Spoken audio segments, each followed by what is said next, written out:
let's go ahead and start this meeting for today, October 13th. Bob Jensen, do you want to talk about concessions from last week? Yes, I'd like to. Glad to. We were $11 shy of making in $1,300 last Friday. Saturday, the weather was a little nasty, and we kind of panicked and decided to call it off before we went over there, and thunder, lightning, wind predicted, and a lot of it happened. So anyway, we're going to try to make a little bit of that back up that we lost on Saturday sales. We're going to maybe extend an hour on Friday. We've been kind of closing up a little early on Friday, so I think we'll run an extra hour. And also we're going to take the cotton candy machine. We haven't had that operating since we had it cleaned and repaired, so maybe between the extra hour and the cotton candy, we can draw a little bit more business and to make a little bit of that when we lost Saturday back again. So Okay. Get a hold of Lloyd, sign up, and we'll probably need a couple more. In fact, I will take care of the people that are going to do the cotton candy. I'll set up my crew for doing that. Okay. Lloyd just handling kettle corn. Okay. Ken Bactero, you have anything for zone? Yeah, just real quick, the first quarter zone meeting was held last Thursday, October 8th. We had all 7 Lion clubs in Zone G1 present. Okay, unbelievable. How are y'all doing? There's Hal. Yep. Interrupting. Yeah. Anything. My meeting here in Las Vegas went a little bit longer. But I see Mr. Hanson, my program is here. Okay. Okay. Ready to Yeah, go ahead, Ken. Okay, we had our first zone meeting. We had all 7 clubs involved in the zone chair or the zone meeting, including District Governor Doug Harvey, First Vice President, First Vice District Governor Marilyn Patterson, Second Vice District Governor Kathy Crawford, and joining us was Vice Council Chair John Morley. We did ask for a vote of acceptance or vote of support for Debbie Manziel, who is being nominated for second Vice District Governor, and all present endorsed, agreed for the endorsement. It's not something that was required, but I thought that was necessary and a good venture to show the rest of the MD-19 that our zone was behind Debbie on this presentation. All 7 clubs are really moving forward. They all had a good conversation. We had the GAT team talk about our North American membership initiative.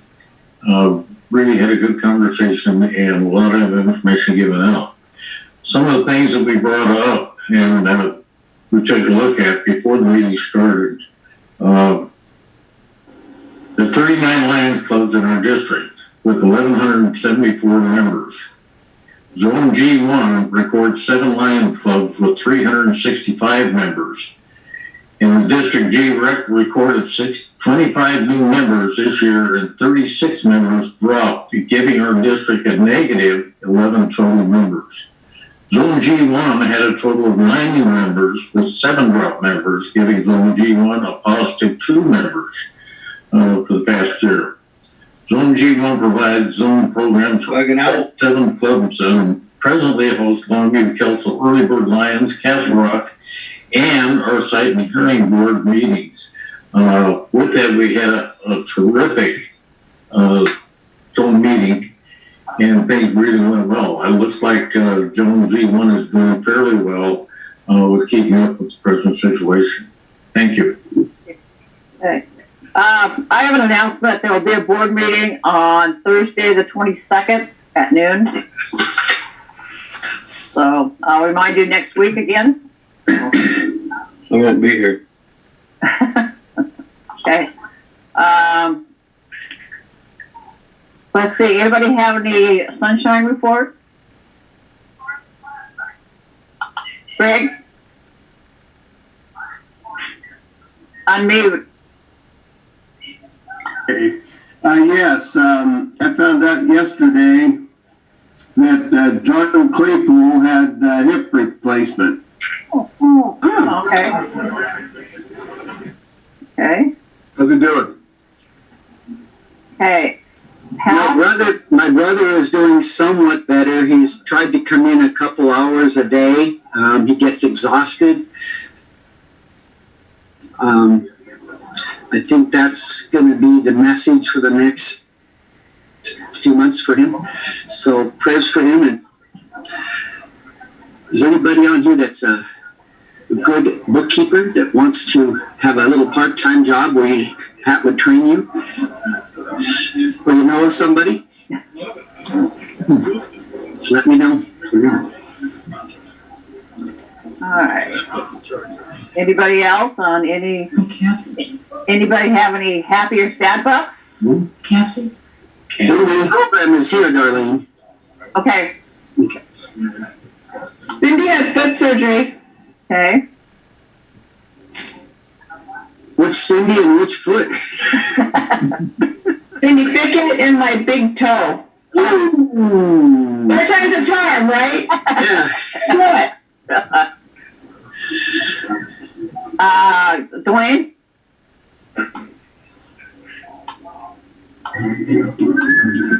I got a nasty head cold. Oh. So I'm unhappy about it. That's that time of the year. How'd you notice, Dwayne? Yeah. Anybody else? Leroy? You still doing Happy Bucks? Yes. Okay, got a couple of them. Today is my son Logan. It's his birthday. He's 22. Oh. It's up at SPU, but we'll get together this coming weekend. This last Beautiful weekend, man. yeah, I'm feeling it. No. This last weekend, Melissa and I went down to town to Santa Barbara, St. Anne's, or however you say that. Anyway, we got invited. I play drums with a family band, and we got invited to come down and play at a winery down there. And that county is open. Oh, I tell you, the place was packed with all the wine tours, and we went into Solvang. If anybody's ever been or heard of Solvang, it's a really cool Danish town, and just a great time. People are great, and beautiful weather. Not like up here. It was probably low 80s with a nice breeze and flowers in bloom. Kind of looked like summer. Mm-hmm. It felt really nice. But. Hey. Tom? Yeah, today is my son's 30th. Okay. Tom, was that birthday? Yep. Okay. All right. Okay. Anybody else? Oh, Ken? Philip. Don't turn around and left us. Just this Put side. in a plug for a Happy Buck that we have a neighbor out here that is very generous and donated a motorized wheelchair to get around the house and everything real well. And we decided to give that to Phil Olson, who he says is out in his garage waiting to go for a trip with him.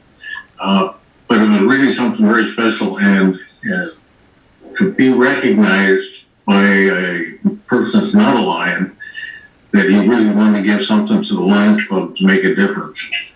So we appreciate, maybe when Phil gets back, he can talk a little bit about his new hot rod. But anyhow, we did that over this weekend. Okay. Okay. Hal, do you want to introduce the guest speaker? Yes, I will.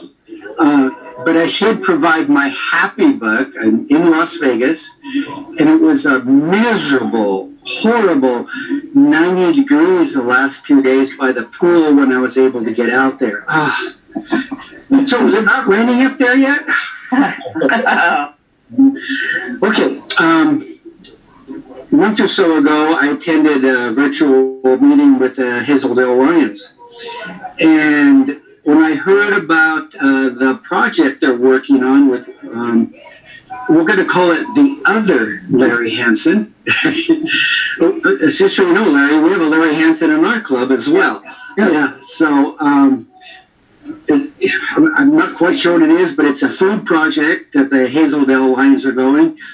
And there were some similarities to what we did and some differences. And I thought it would be an interesting program, particularly since I scheduled him and then moved him and scheduled him and then moved him. So third time's the charm. Larry, go ahead. Yeah. Hi, my name's Larry Hanson. I'm a member of the Hazeldale Lions Club for about 40 years. And I'd like to start off introducing Debbie Nelson. She's my supervisor, I guess you would say. I don't know. Do you have a title, Debbie? I guess we're on the steering committee, so. Okay, so you're my steerer. So anyway, we have recently changed the way we're collecting food. So, and Debbie's just sent me a message on that. Like a week or two ago, and so I'd like you to start out. She knows the history. I can tell you. Have you ever been a neighborhood coordinator, Debbie? Yes. Okay. Well, so let me do that part then. That's the only job I've had. So I'll tell you what that's like being a neighborhood coordinator, and we'll have Debbie do the basics of how this thing came about and where we're going with it. Debbie?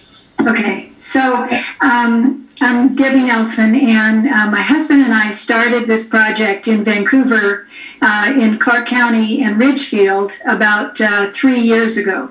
And you might have heard about the Ridgefield Food Project because the Ridgefield Lions Club is real active in it. But we learned about it. It started in Ashland about 10 years ago, and they help start up food projects in different towns. They give people the green bags and also all the materials, and help you set up a website and help you with a computer organizing system. Basically, every 2 months, we have neighbor coordinators who go around and pick up food that people put in the green bag from their neighbors. They pick it up on the second Saturday of even months, 6 times a year, and then take it to the food bank or food pantries. And so my husband and I started it because we were looking for something that would be really meaningful, impactful, and would also be easy to do. And this really is extremely easy. Most people in the community want to help. They know that, even before this whole pandemic, people were hungry, and so they were wanting to help somehow, and so we make it easy by going around and saying, "Would you like to donate food? And if you would, here's a bag. And every time you go to the grocery store, you put some food in it, and then we'll remind you and come by and pick up your bag and give you a new bag, an empty bag for the next, for 2 months." So it's easy to just collect food when you go to the grocery store and then put it out on the front porch and somebody picks it up. So it's wonderful because it really helps feed hungry people. It helps the food bank with sustainable food that they know is going to come every couple of months. And it also helps build community. It helps build your neighborhood. We've gotten to know people in our neighborhood. We've lived here for 30 years. We've gotten to know people that we never knew before. And it's, in fact, we had people who started playing music together, a pickup band, just because they got to know each other through the food project. So it really has built the neighborhood. And I know that there's some people who do it rather than just neighbors. They also do it with food book clubs, or Larry does a hiking club, different ways. It doesn't have to be just neighbors. So it's a simple way to do. It's sustainable. There's a great group in Ashland that's helping folks set up. If you're interested, they helped us. They sent us the bags. We now have our own bags, but they had some generic ones that they sent us so that we could get started. They have materials like thank you cards and basic cards that tell you about the project.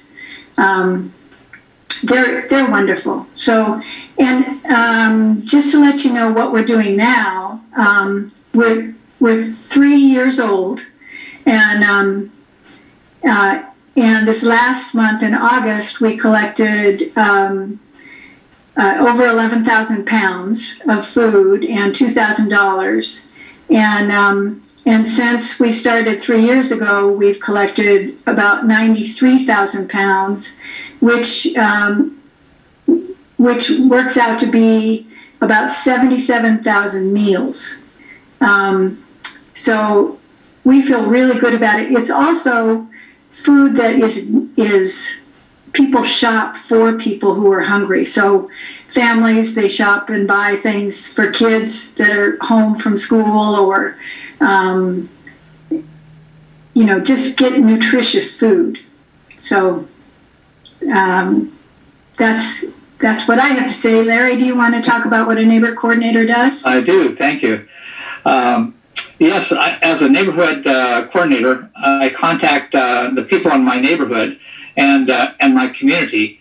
My community, like Debbie mentioned, is I have hiker friends, I have lion friends, I have neighbors, and then I just have their various assorted friends that I've cajoled, and mostly I mention what it is, and people just really jump on the chance. With like a lot of things. A lot of people will start out at first, and they may drop away later, and then sometimes they come back. There's a lot of unemployment right now, and some of my donors have taken a hiatus, and that's great. We have a way to do that. The bookkeeping is very simple. So the people that really gladden my heart are two people. The people who can afford it the most, and the people who can afford it the least. I also do. I work at the pantry, our local church, nearby church, is a pantry, and we choose to take our food there. It's the closest one for me, just convenience. There's a Saturday drop off after you pick up your food if you want to do that, and that's at the school, I believe. And so the people that can afford to give the most have been extremely generous. I'm sorry, it chokes me up for a bit. They have been really good, and reached out where other people have dropped out. They've stepped up even more. So and I have done that myself by helping out at the food pantry. They have a Tuesday food drive, or a food donation thing where people come and pick up their food. And normally I would be there now, but I thought I had this, but I also saw another meeting on for the 20th. But if you want me, I'll come back on the 20th. So I want to urge people in Longview, if you can get somebody that just even a little bit interested and get that information out to the community, you'll find this program is very helpful. They provide all the data, all the paperwork, and the instructions are really simple. So basically, they even give you a little map thing so you can chart out your pickups. So and you have to be a little bit computer savvy, but nothing. I mean, if you got here, you can do that. That's the difference. That's about the same. I don't know. Talk to Hal. Talk to Debbie. We can. You can contact me, and I'll give you my email address. You can send me an email and just say, well, I might be a little interested, and we can put you in touch with people, and you can talk to us further. Myself or Debbie. Probably Debbie would be the best one to talk to for detailed information. I'm on the grunt level here, so I like doing the work. I don't really like doing administrative stuff. Thank God Debbie took this over. I've known Debbie for a number of years. She's a really good friend of my wife. And she says, who would be good at this? And she gave me a call, and well, here I am. So I guess that's all. We have a rule in our club that says you can talk 20 minutes, but we stop listening at 10 minutes. You can talk as long as you want. So anyway, we probably told you everything. Is there any questions? I think that's a good one. I guess you have to speak up. Sure. Ken? Yeah, I have just a question and probably a concern. We have our Walk and Knock program is very, very strong in the Lions clubs, and we also have fish programs locally. How does this program tie in with those two programs, or do they even combine them? So Yes. I can say that, Larry, you do Walk and Knock too. A lot of our volunteers do Walk and Knock, and that's, for us, that's the first Saturday in December. Is that the same with you? Right. And we're the second Saturday in December, and we really worried about that the first couple of years. We thought, should we cancel it, or what should we do? But we went ahead and just did it. A lot of our volunteers will volunteer both weeks, volunteer for the food project and also volunteer for Walk and Knock. And sometimes Walk and Knock people have missed coming around and getting bags, and then we end up getting bags. It all goes to the same place. All of the food goes to, food pantries and the food bank. So I think people have given more because it just raises awareness. True. I found people to be very generous that way. My second Saturday pickups in December were just as good as my regular ones. Mm-hmm. And I several people mentioned to me that, they thought the need was great, especially around Christmas, before Christmas, and so they gave double. So that just provides people with the opportunity if they want to. Al? So you do it every month or every other month? Every other month. Every other month. So every other month. Okay. Right. And it's by an individual who says they'll be their neighborhood captain or whatever you want to call it. Right. But we started it in our neighborhood, my husband and I, and we just walked around to, I think we got about less than 20 people signed up, and we got about 400 pounds. And after that, people started joining, just said that they wanted to join and be food donors. And now we have we have over 100 neighborhood coordinators.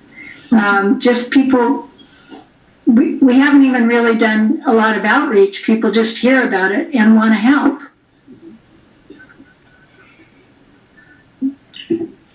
Cindy?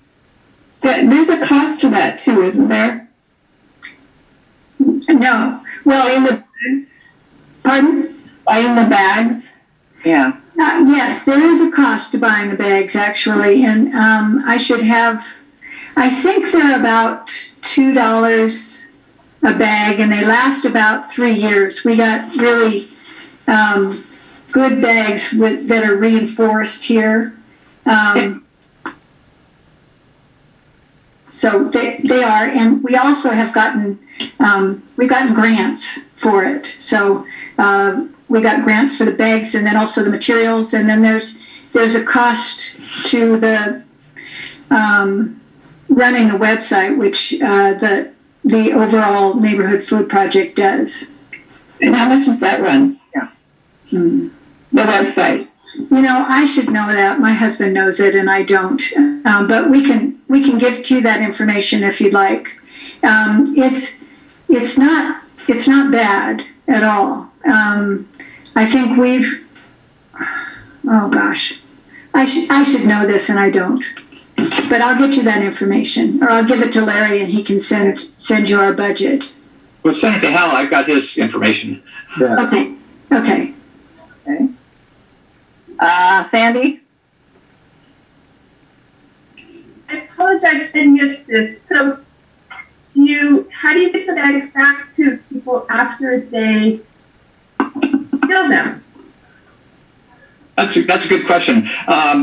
We actually have double bags. So we have a double the number of bags we need, and this is especially helpful now during COVID because the food pantries are. When I collected the food on this last Saturday, I set it out in my garage, so it has a chance to dissipate the germs. As I understand, it takes over time. They will dissolve themselves if you leave them long enough. And I have not dropped off my bags yet. And I'm going to do it this afternoon when I go down and work at the pantry. So it'll be, 3 or 4 days. They do that again there. They set them aside and let them mellow another 10 days. So, it's and then we get them back when I go down and pick them up. So basically, we have double the number of bags we need. So when you pick up a bag from somebody that's full, then you leave them an empty bag for the next time. Sorry, that's a lot more information. Okay. Marilyn? Question on the financial. Who manages that part of the bookkeeping then, and the dispersing of the buying the bags and costs? Is it in your club? Yeah, my husband does. Not here. So you need somebody to that's available to buy the bags and buy the materials and pay for the website. Oops, I don't know what's happening. So is that a Hazeldale Lion? Is your husband a Hazeldale Lion? Is this connected to the Lion Club? Oops, I don't know what's happening to my thing here. No, but the Ridgefield Lions Club, we do it just as an individual group. We have our own 501c3 that we started. But the Ridgefield Lions Club does it as a Lions Club. So they do it as one of their service projects. When I went there to their meeting, it wasn't the members participated in it, but the financial wasn't part of the Lions. Oh, okay. I mean, that's what I understood. I may be wrong. Marilyn? So I guess I'm a little confused. Yeah. How you attended a Hazeldale meeting. Yes. And Larry, you are a Lion at what club? Hazeldale. Oh, okay. And Debbie, are you a Lion?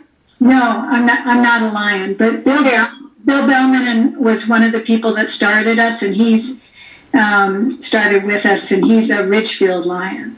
Okay. So why aren't you a Lion? I was going to invite her. Yeah. She should be. Yeah. Thank you. I just tried to get a clarification. Yeah.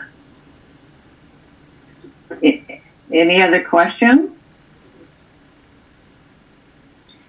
If you want, you can look at our website. Hal, do you have our website? I think you do. No. Okay, I'll send you the information with our website that you can look at, and then also our financials. Sure. Our budget. That's good. Okay. Yeah, when I heard it from Larry at the Hazeldale Lion, I just thought it was an intriguing approach that still works during COVID, because we don't have a reading on whether Wackanock is going to happen in December yet. Do we, Greg? Yeah. It's gonna happen. Yeah, it's gonna happen. Going to happen. That's good. But still, I mean, there are people who like to do things year round. And this seemed intriguing. People are hungry all year round. Right. Are they? Oh my goodness. I know on the Salvation Army, we'll typically get enough food donations during November, December, January. They'll get us through June. But July through October is very slim pickings for our food bank. I'd like to mention one other thing if I could. It just occurred to me. We get people through our local food pantry that donate homegrown vegetables and fruits, which I do also. There's just the two of us, and my garden has been really good this year, so I've been able to donate quite a bit of vegetables, and I have an apple tree, so there's going to be apples too. And so, I mean, that's an option that it's very difficult for the food banks to handle because it sits there too long. But if you go deliver it immediately to the pantries, they can distribute it that day. Okay. Well, Larry, thank you very much. That was, well, thank you. Yeah. Debbie into your club. Okay. Okay. Does the organization have any way to get hold of perhaps WIC coupons for WIC eligible families to put in with the food, or is that something that's not something we've ever gotten into? We collect food. That's the main thing that we do is we collect food from neighbors and then give it to the food pantries and food banks and also the schools. And then they distribute it. So we're not really connected at all with working with the people who are getting the food. We're just giving it. Okay, okay. And I'm pretty sure that CAP has that list of WIC people. Person I know used to work there. They had a big long list. But don't they just come in to the whatever the food pantry's at, and they don't really ask questions per se? Well, it's a debate that happens at CAP all the time. At Salvation Army, there is no debate. They ensure the eligibility. But CAP, the former employee told me, says it was interesting. People come in and say, "Well, do you have steak this week?" I would say no, but they would leave. And I was like, okay. And I was going, yeah, I wonder what that really means. Yeah. Hmm. But I mean, it could be something for Salvation. It could be something for CAP. Who knows? Yeah. It just depends on if it fits something we want to add to what we do, or maybe Ken, you can talk to one of your clubs in the zone who's looking for what appears to be a low time consuming project. Mm-hmm. You know, especially starting out. But if you have 100 stops in a neighborhood, then it gets a little more time consuming. But yeah. But having a double bag sure makes sense. Yeah. But it's only every 2 months, so it's you know. Yeah, and I appreciate that, Hal. If we get the information, I know 3 clubs in the zone would probably take advantage of that. Okay, I'll get it to you. Give it to me. Yep. So that sounds like a nice supplement to Wackanock, because people need help all year round. Right.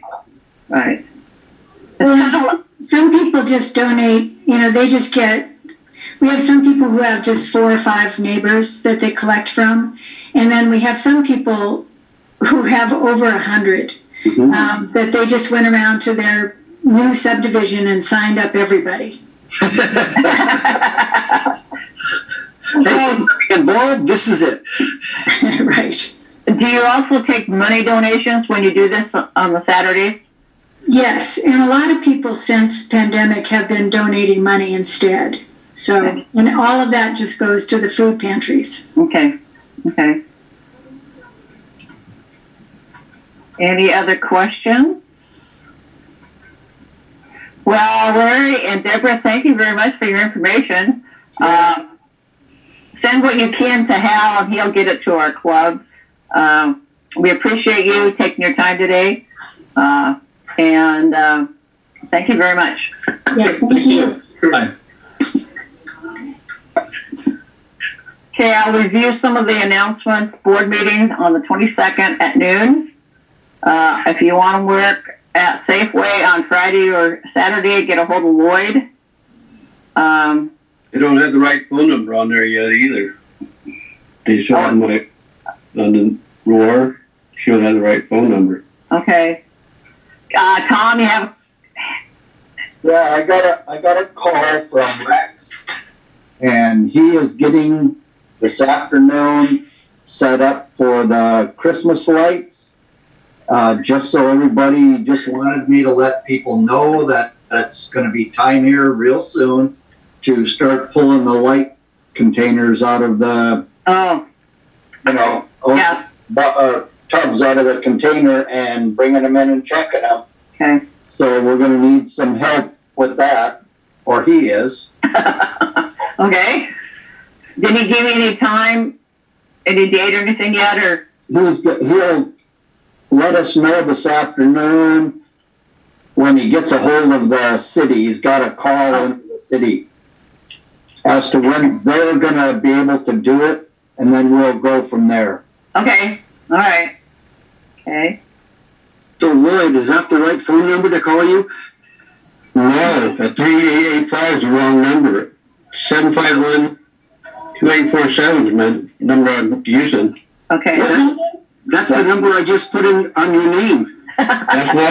Those last four numbers are my land phone number. 2847? It's 751. So that's not correct. What is the correct number? 751-2847. Okay. Okay, that's exactly what I have on your screen now. Yeah. Okay.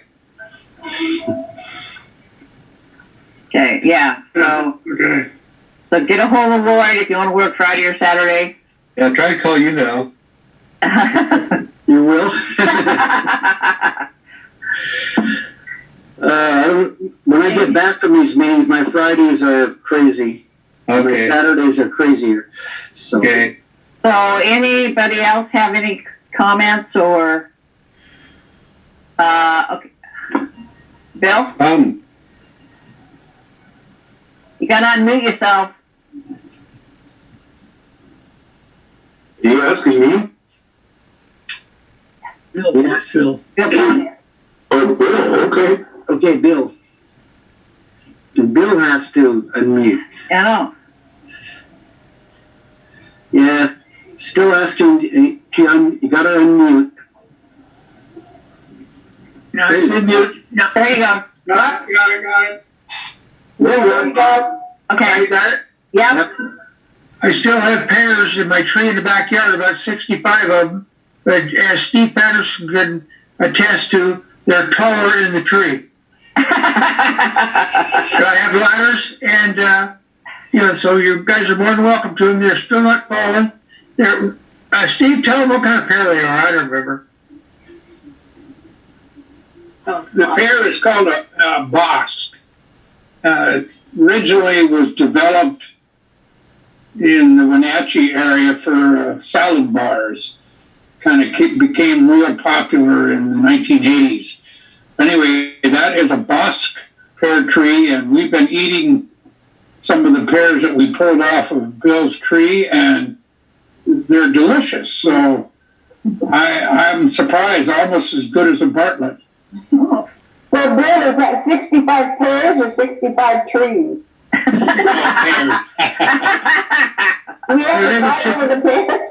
live at 652 19th. So I got one tree in my backyard that had 500 pears on it this year. Whoa. Good.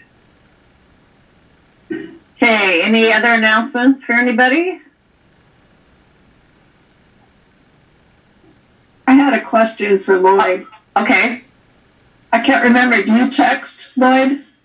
Yeah, Okay. So we could text you if we wanted to tell you yes or no on time. yes. Okay, thanks. All right. Okay, if there's nothing else, I am going to then adjourn this meeting. You have And to wait till Tammy gets home to be able for Lloyd to figure out his. Thanks, Tom. Sydney, did you have a question or? No, I was just saying bye. Okay, all right, we'll see you guys next week. Bye. Bye.